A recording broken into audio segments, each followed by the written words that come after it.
Hello, and welcome to Watershed Moments. Today we have a very special guest, Miss Patricia Omana, with us today, and we are thrilled to have her with us today. She is with the Center of Help. Welcome to the show, Patricia. Thank you, and thank you for having me here. Absolutely. Now, we're going to start with the beginning, from the beginning. Tell us a little bit about your early years and where you grew up and where you're from. Ooh, early years. So I grew up in Caracas, Venezuela.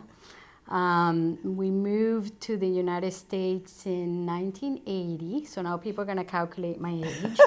I was 17 at the time, so a little bit older than most kids kind of moved to the U.S.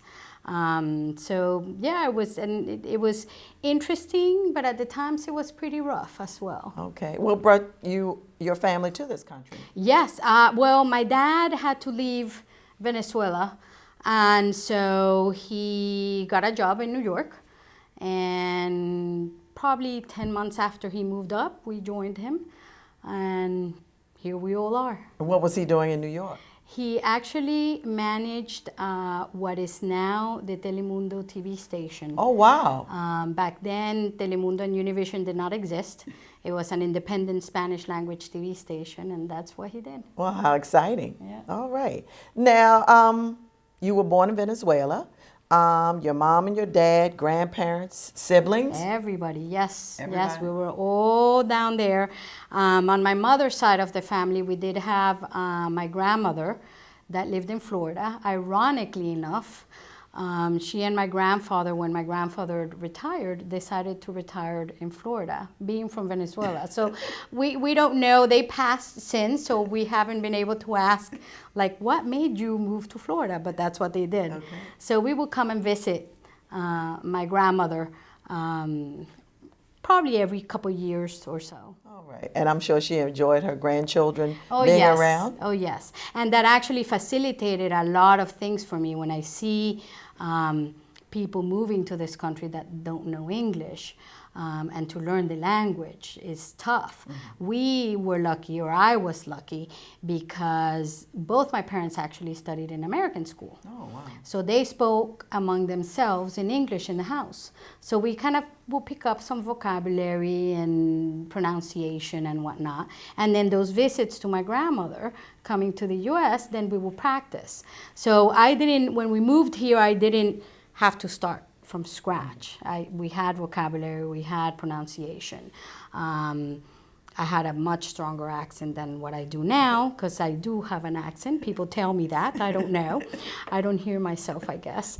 But yes, I was lucky in that sense. Oh, good. Yes. So what was the maybe hardest adjustment you had at the age of 17 moving here? It was tough, and it was ironic because I was very open to moving to the U.S. I thought it would be a great adventure and great experience. 2 weeks after being here, I literally arrived from school, I got home, grabbed my stuff, put it in a suitcase, and I said, I'm leaving.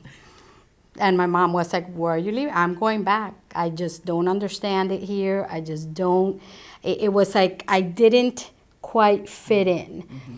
And I think I was trying to put, the circled peg into the square hole type thing, instead of being open and kind of observing and assimilating how things were, and kind of having both, which is what kids experience now. The kids that come from other countries, it's tough for them.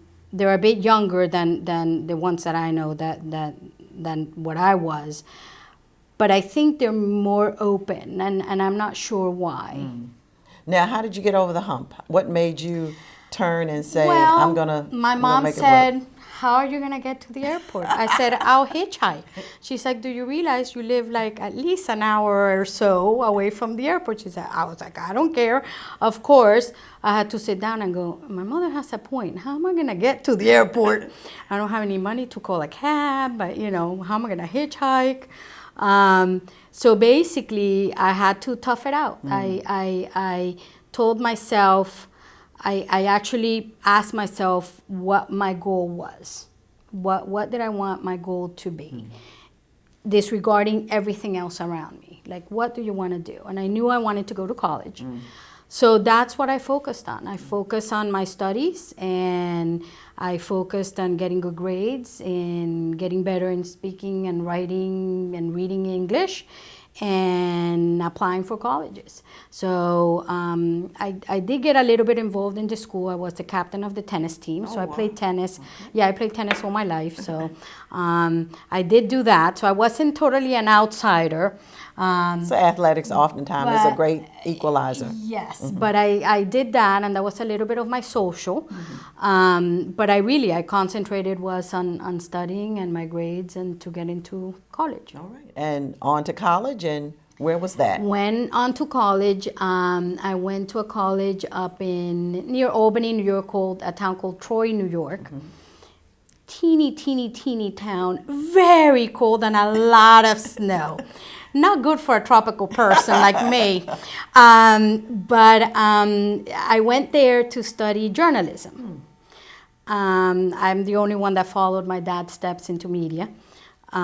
So soon enough, I learned that I didn't quite like journalism. The writing part of it was like kind of like, this is boring. I like more kind of like the people. People touch and interaction, yeah. So, so I transferred 2 years after to Marist College, still up north in Poughkeepsie, New York. But I loved it, made great friends, and studied radio and TV production. Okay. Which I've never done till the day of today.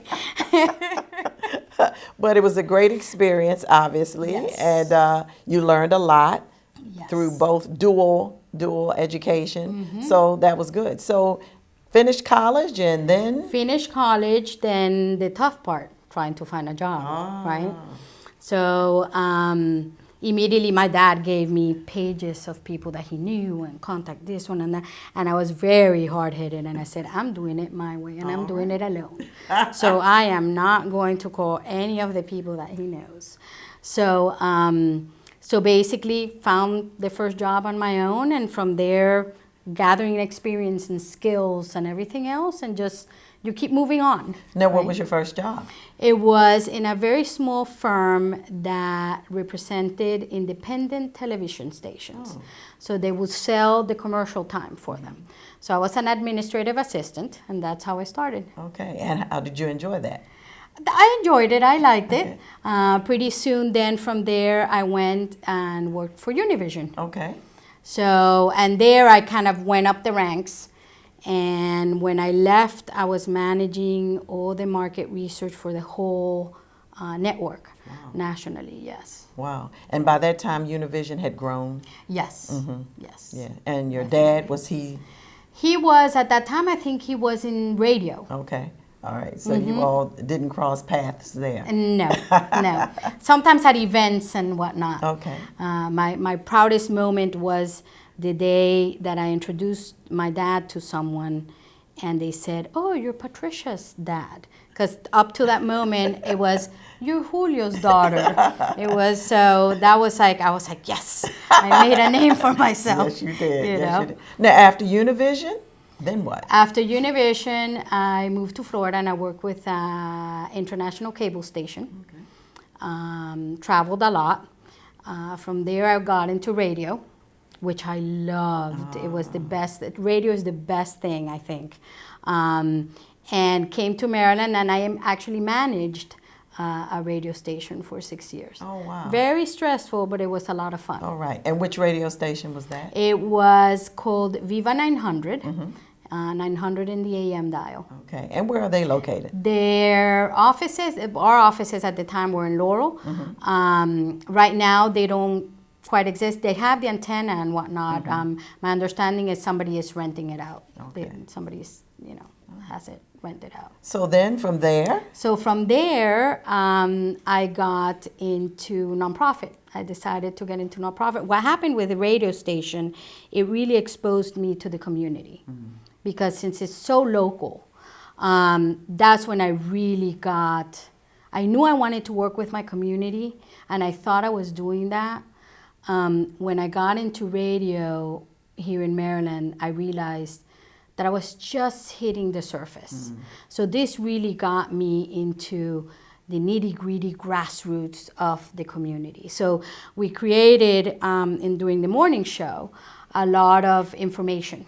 So we would invite people from all the different government entities, from other nonprofits, from the education department, from everywhere to come and talk and give their information. The lack of information that the community has is immense. We don't realize that, but it's there and it still exists. So I love that part. So after that, like I said before, it was very stressful. I was on 24 hours a day, 7 days a week. I decided to step back, and I joined the Center of Help here in Annapolis. Yes. And which literally got under my skin. I'm still involved with the center, not in the director capacity, but as president of the board. And trying to, again, make that difference and make it easier for the community to integrate, and for, again, those entities and those nonprofits and those people working with the community to understand a little bit better their plight and where they're coming from. So hopefully, creating that bridge has helped a bit, and I hope to continue to further that growth. Now, your radio experience has helped you with working at the Center of Help and working with the residents there?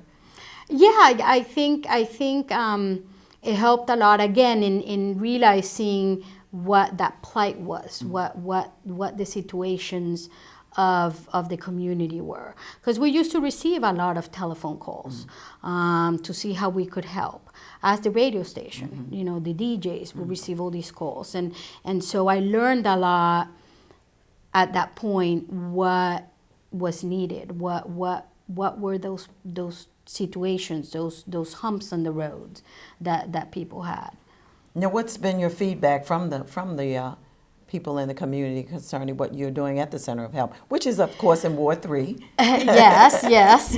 And we hope to be very good citizens in Ward 3. Already. I believe the feedback is great. We do facilitate a lot, and at the same time as we're facilitating to people when they come in with their questions, we're trying to educate them so they kind of get a handle on what it is. We're trying to really not do for them, but help them and open their eyes on how to integrate and be part of what Annapolis is and what Anne Arundel County is. Yes, absolutely.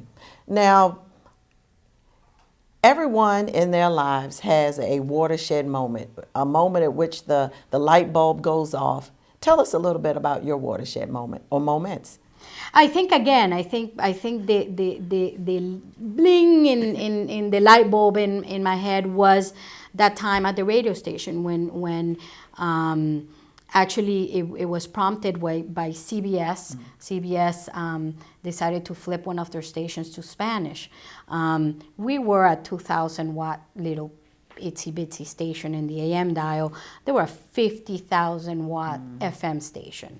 So I said, how am I going to compete with this? And that's how I created this moment of culture and education, bringing the people in. The police department, we had great partnership with Montgomery Police and PG Police.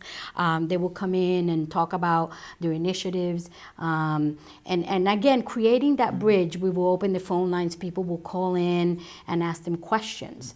Since when you would ask, I'm like, these are people that are kind of, a lot of them live in fear, and so, but they were asking their questions. They will call in.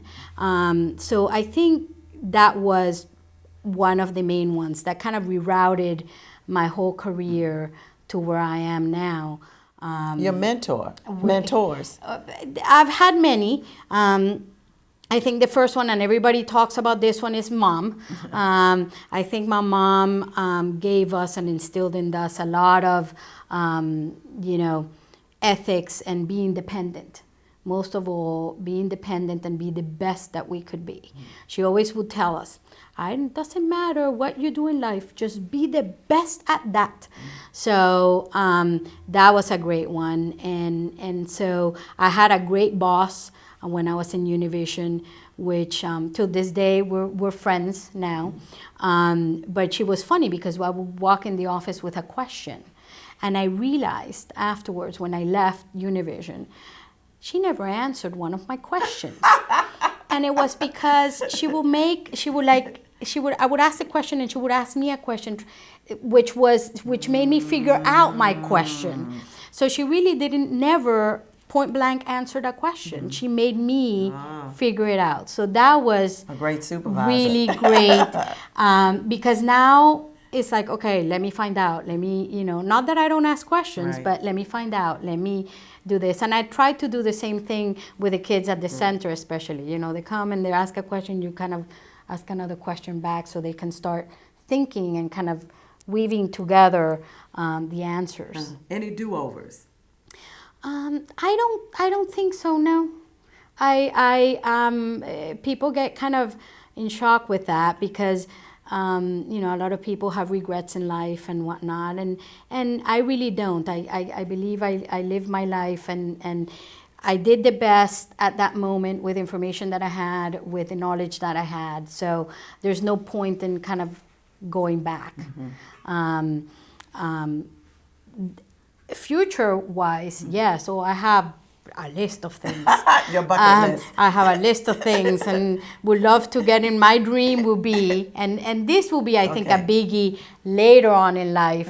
That question, if I don't do this, then that will be my regret, which is I've always wanted to kind of rent a little RV, get in it, take 3 months off, and just travel the whole U.S. Oh, wow. Go from town to town, get to sit with people, with locals, eat their food, ask them questions. And that would be a great radio I think segment. it will be the most amazing thing. And I think everybody should do that. On the road with Patricia. I think that's a delightful idea. People can come with me if they want to. You might have some takers on that We'll one. have various RVs. Now, you talked about playing tennis in high school. Yes. Still playing tennis? Unfortunately, I'm not. I'm actually teaching 2 of my nephews, and they're not blood nephews. They're actually my best friend's grandkids that she's rearing. So I'm teaching them. I'm trying to teach them tennis. But when I go to Florida once in a while with friends, I get together and play with them. But unfortunately, I kind of stepped away. I would love to get back. We actually at the center have a partnership with the Tennis Alliance of Annapolis, and talking to the lady during our Hispanic Heritage Festival, she's like, we got to get you back out in the court. So I'm holding her to it. Okay, well, good. Any other hobbies or things you enjoy doing when not working? No, like I said, I love getting in a car and driving around and seeing different towns. And when I moved to Maryland, I knew nobody, and I think I've traveled most of Maryland that any Marylander has not.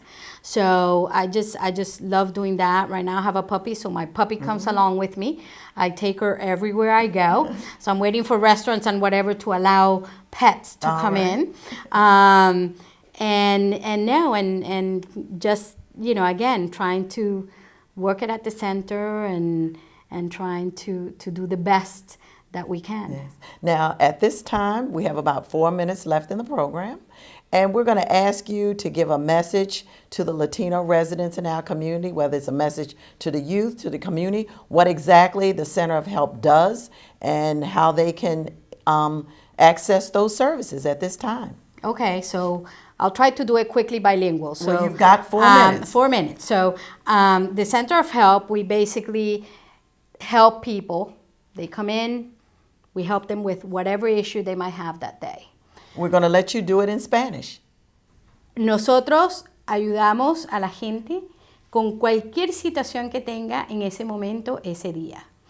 Besides that, we do have educational courses. So we have English classes, we have a citizenship class, which is awesome, and we have a class for youth to come, a mentorship, kind of like a mentorship program to help them with their English and reading comprehension and math and science. So tenemos 3 programas educacionales, tenemos clases de inglés, para todo el mundo son gratis, tenemos una clase de ciudadanía y tenemos un grupo de estudiantes, de muchachos, son como 25, que vienen y los ayudamos con la matemática, la lectura, el inglés. You can reach us through our website, www.centerofhelp.org. You can call us at 410-295-3434. We have a Facebook page, which I manage. I have a blast doing that. So nos pueden encontrar en el internet en la www.centrodeayuda.org o por teléfono al 410-295-3434 o por Facebook. Message to our youth. Message, study. Study, find that something that really creates a passion in you, because that's what you're going to be doing. You're going to be waking up early in the morning and doing that till late in the afternoon, early at night. Message to their parents. Let them study. In Spanish. Give them the support para los padres y para los estudiantes. Estudien y a los padres denle el soporte a los niños con lo que ellos quieran hacer y con lo que ellos quieran estudiar. Yes, they need the support. They need that push. Absolutely. Thank you so much, Patricia, for appearing on Watershed Moments. I've certainly enjoyed myself, and as always, I always learn a tremendous amount of education, and you've been a delight having you here today. Thank you, everyone, for watching Watershed Moments.